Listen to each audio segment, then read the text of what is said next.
지난 1일 단계적 일상 회복이 시작된 이후 코로나19에 감염돼 중증으로 상태가 악화되는 환자가 크게 늘고 있습니다. 중앙방역대책본부에 따르면 최근 나흘 연속 위중증 환자 수가 400명대 증가세를 이어가고 있습니다. 특히 어제 0시 기준 위중증 환자는 425명으로 74일 만에 최고치를 기록했습니다. 사망자 수도 꾸준히 늘면서 국내 누적 사망자는 3,000명에 육박하고 있습니다.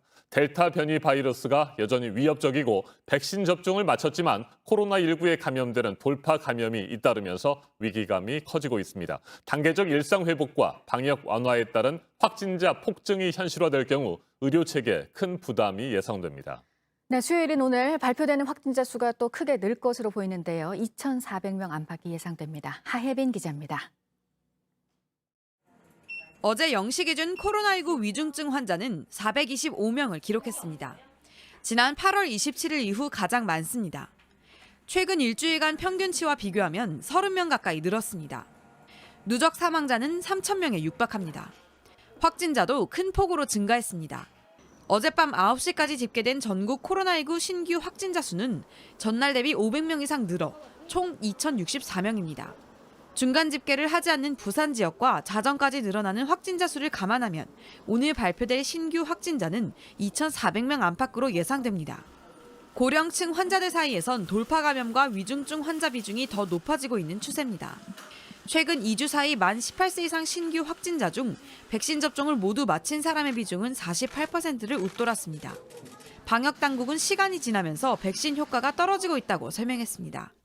또한 기본 접종 후에 시간 경과에 따라서 접종 효과가 감소하고 이로 인해서 치명률과 증증화율도 증가하는 경향을 보이고 있습니다. 의료 체계에도 부담이 생길 가능성이 커졌습니다. 중증 환자가 늘면서 현재 가용 병상은 503개로 줄어 전체 중증 환자 병상의 절반을 밑돌게 된 겁니다. 단계적 일상 회복이 시작된 만큼 당분간 신규 확진자는 계속 증가할 수 있다는 전망이 나옵니다. JTBC 하혜빈입니다. 백신을 맞을 때마다 온몸에 알레르기 반응이 나타나는 사람들이 있습니다. 심하면 쇼크로 목숨을 잃을 수도 있죠. 그런데 접종 증명을 받기 위해서는 최소한 한 번은 백신을 맞아야 합니다. 그야말로 목숨을 걸고 접종을 해야 되는 상황인데 왜 이 같은 일이 벌어지고 있는지 윤영탁 기자가 취재했습니다. 30살 A씨에게 백신 접종은 말 그대로 공포입니다. 3년 전 독감을 크게 앓은 뒤 백신을 맞았다가 호흡 곤란을 겪었습니다. 지난해엔 피부 질환으로 먹은 항생제 때문에 응급실에 실려가기도 했습니다. 주사를 맞을 때마다 전신 알레르기 증상은 더욱 심해졌습니다. 복통이 새벽에 너무 심해서 깨가지고 이제 거의 바닥에 구르듯이 너무 심해져 있다가 갑자기 이제 온몸이 부었어요. 목숨에도 영향이 있을 수 있지 않을까? 이런 그런 공포심도 심하고. 병원에서 일하기 때문에 그래도 백신을 맞으려고 했습니다. 그러나 접종센터에선 생명에 지장이 있을 수 있다며 돌려보냈습니다. 이유가 있어 맞지 못한 거니 방역 패스도 예외가 될 거라 생각했지만 아니었습니다. 접종 증명을 받으려면 백신을 맞고 나서 아나필락시스 같은 중증 이상 반응이 나와야 한다는 이유였습니다. 일상생활에 이제부터 제약이 조금씩 더 걸릴 거 생각하니까 나는 그러면 목숨을 걸어서까지 이걸 맞으란 말인가? 뭐 이렇게 생각이 들죠. 의사 소견서도 소용이 없습니다. 중환자실에 들어가거나 아주 치명적인 결과를 가져올 수 있기 때문에 과거에 아나필락시스가 왔던 분이라면 백신 패스를 부여하는 것이 맞다고 생각합니다. 예외는 제한적으로만 적용할 수밖에 없다는 게 정부 입장입니다. 전문가들의 의견 또 이제 여러 가지 접종의 이상 반응에 대해서 관찰한 다음에 이 건강상의 예외를 넓힐지 여부에 대해서는 계속적으로 검토해 나가겠습니다. 현재 접종 예외를 인정받으려면 코로나19에 걸렸다가 나았거나 1차 접종 후 중증 이상 반응, 혈전증, 심근염 등이 발생해야 합니다. JTBC 윤영탁입니다. 미국 상무부가 삼성전자와 SK하이닉스를 비롯한 글로벌 반도체 기업들에게 반도체 공급망 자료를 제출하라고 요구했죠.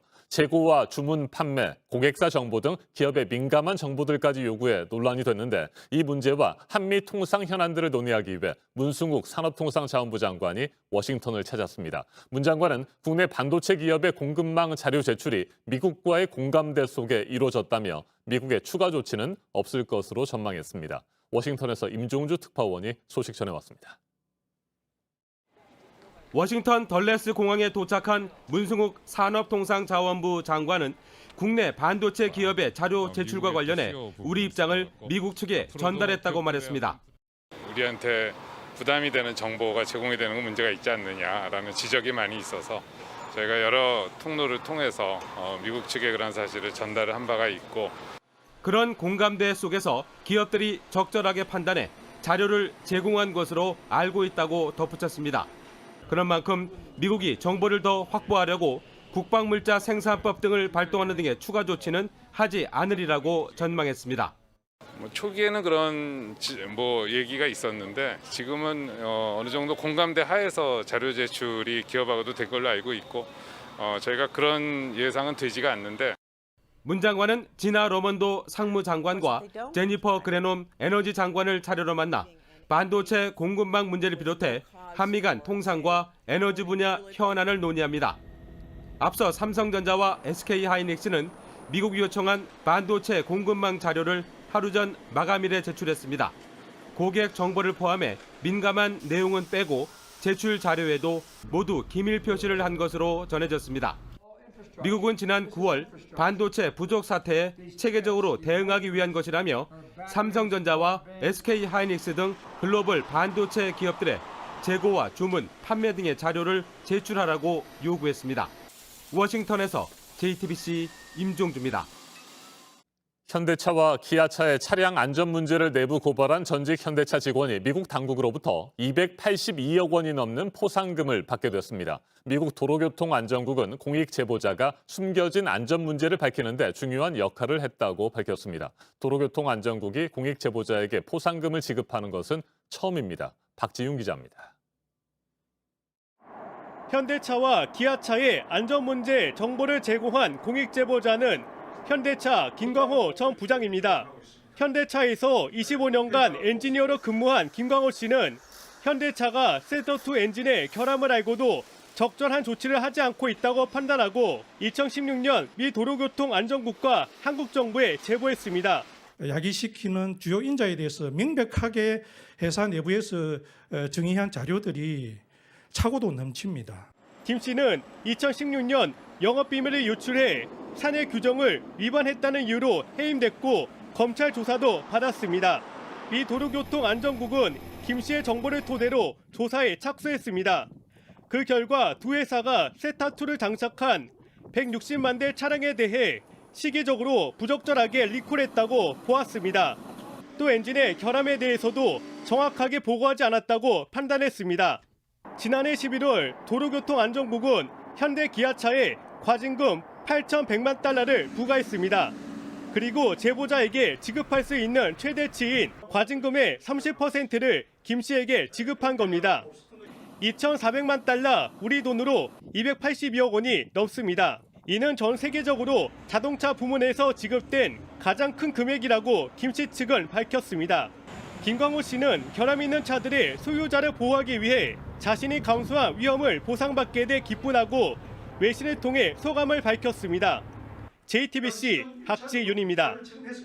오늘 날짜가 11월 10일인데요. 앞서 파노라마 화면으로 나온 것처럼 현재 서울 곳곳에 눈이 내리고 있습니다. 보도국 연결해서 알아보도록 하겠습니다. 이재승 기자, 첫눈으로 관측이 된 거죠? 네, 그렇습니다. 오늘 아침 6시 무렵부터 서울을 비롯한 수도권 일대에 눈이 내렸습니다. 비가 내리다 진눈깨비로 바뀌었고 눈으로 이어진 건데요. 저도 아침에 눈을 보러 잠깐 밖에 나갔었는데 가로등 사이로 예쁘게 내리는 눈을 보면서 겨울이 다가왔다는 것을 느낄 수 있었습니다. 서울 첫눈의 기준이 되는 기상청 송월동 관측소에서도 오늘 아침 6시 10분쯤 첫눈이 기록됐습니다. 서울의 오늘 첫눈은 작년에 비해 30일, 평년에 비해서는 10일 일찍 관측됐는데요. 수도권에는 오늘 오전까지 약하게 눈이 날리거나 빗방울이 떨어지는 곳이 있겠고 일부 지역에는 쌓이는 곳도 있겠지만 낮 동안 빠르게 녹으면서 없어지겠습니다. 네, 곳곳에서 충돌하고 있는 미국과 중국 두 나라 정상이 다음 주에 회담을 갖는다는 소식도 있습니다. 화상으로 만나는 정상회담이죠? 네, 조 바이든 미국 대통령과 시진핑 중국 국가주석이 다음 주에 화상 정상회담을 열 예정이라고 블룸버그 통신이 보도했습니다. 정확한 회담 날짜는 협의가 이뤄지고 있는 것으로 전해졌는데요. 비록 화상으로 이뤄지는 것이지만 미중 정상회담은 대만 문제와 무역 문제 등으로 두 나라 사이에 긴장이 높아진 상황이라 더욱더 주목되고 있습니다. 이번 정상회담에선 두 나라가 최근 폐쇄한 칭다오 미 영사관과 휴스턴 중국 영사관을 재개하는 문제는 다루지 않을 것이라고 외신은 전했습니다. 네, 이번 유엔 기후변화협약 당사국 총회에서 여러 나라들이 자국의 대책을 발표를 했고요. 하지만 그 지구의 온도가 크게 오르는 걸 막기는 부족할 것이다, 이런 지적이 이어졌었습니다. 각국에서 나온 대책을 토대로 한 환경단체가 전망을 한 게 있네요. 네, 이 환경단체인 기후행동추적은 2100년 지구기온 상승폭이 2.4도가 될 것이라고 전망했습니다. 현재 목표치인 1.5도를 크게 웃도는 수치인데요. 이 단체는 제26차 유엔 기후변화협약 당사국 총회 당시에 이 각국 정부가 약속을 이행한다고 했지만 당장 이 단기적인 계획조차 제대로 없다라고 비판했습니다. 이 내용 들어보시죠. Glasgow is meant to keep the Paris Agreement's 1.5 degree limit in sight, but the 2030 emissions gap is still so huge that we can't really see that being possible at present. 그러면서 각국 정부가 제시한 방안들이 매우 다양하고 또 2015년 파리 기후변화 협약 때보다 더 후퇴한 계획안도 있다라고 꼬집는 내용도 있는데 이것도 들어보시죠. Still others have submitted updates with nothing new in them, like Australia, or even worse, have submitted a less ambitious target than the first target that they put forward, which seems to be the case with Brazil. 네, 이에 관해 영국 BBC는 기후변화 협약 총회 이후에 낙관론이 부풀고 있었는데 이번 보고서가 일침을 놓아서 바람을 빼버렸다라고 평가했습니다. 지금까지 아침 엔 지금 JTBC 이재승입니다.